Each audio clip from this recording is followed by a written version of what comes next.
We are the Guinea Pig Collective. All will be assimilated. Resistance is futile. Hey everybody, what's going on? We are back and we are hanging out with Cliff Jumper, the master of the Transformers. And what do we got for you this time? We are going to be checking out from Studio Series 86 Transformers the movie. We've got Brawn. This one looks pretty decent. It's got some decent artwork going around there, and it's showing the figure on the back. At least they do kind of have a partial open window so you can see the figure. I wish they had the clear plastic front so you can see the whole damn thing. But here we go. The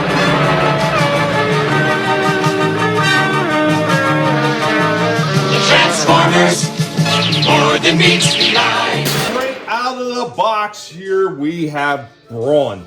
This is not a bad looking model for Brawn. The one thing that irritates me about some of these 86 movie ones, we only see Brawn in the beginning. The same thing with Ironhide, Prowl. Well, technically you do see Ironhide in the very, very beginning, but the scene everybody remembers is the Decepticon ambush, and that's where you see Brawn.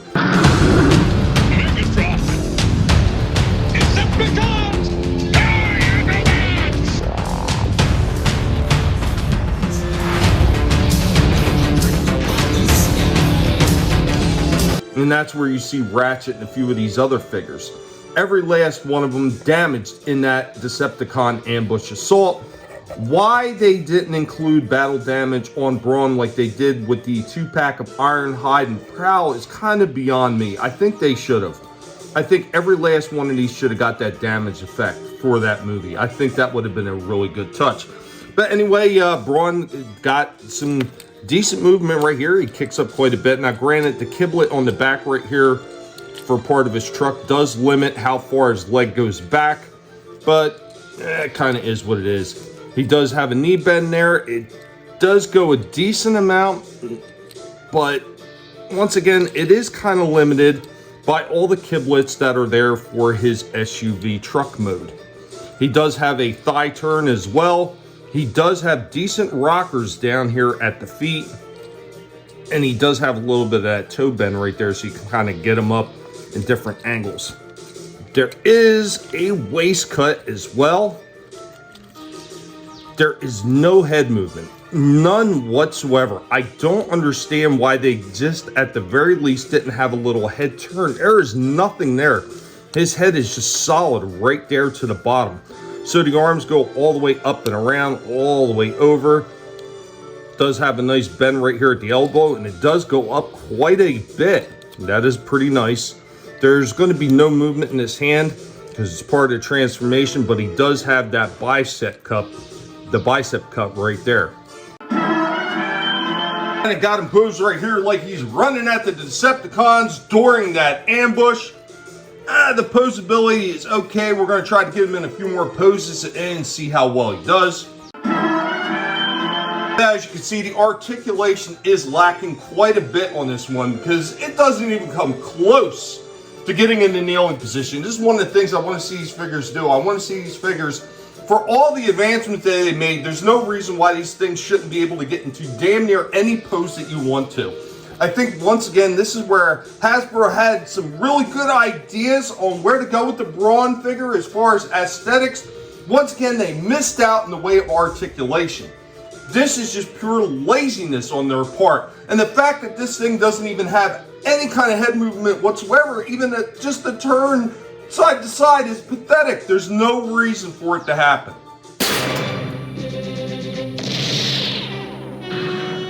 What else you could do, he can get incredibly wide stances, and of course he does come with a little blaster right there. I just wish that they would have went the full 9 with this one and didn't skimp out. Prepare for termination. Get a close-up of some of the detailing right there. The face looks excellent.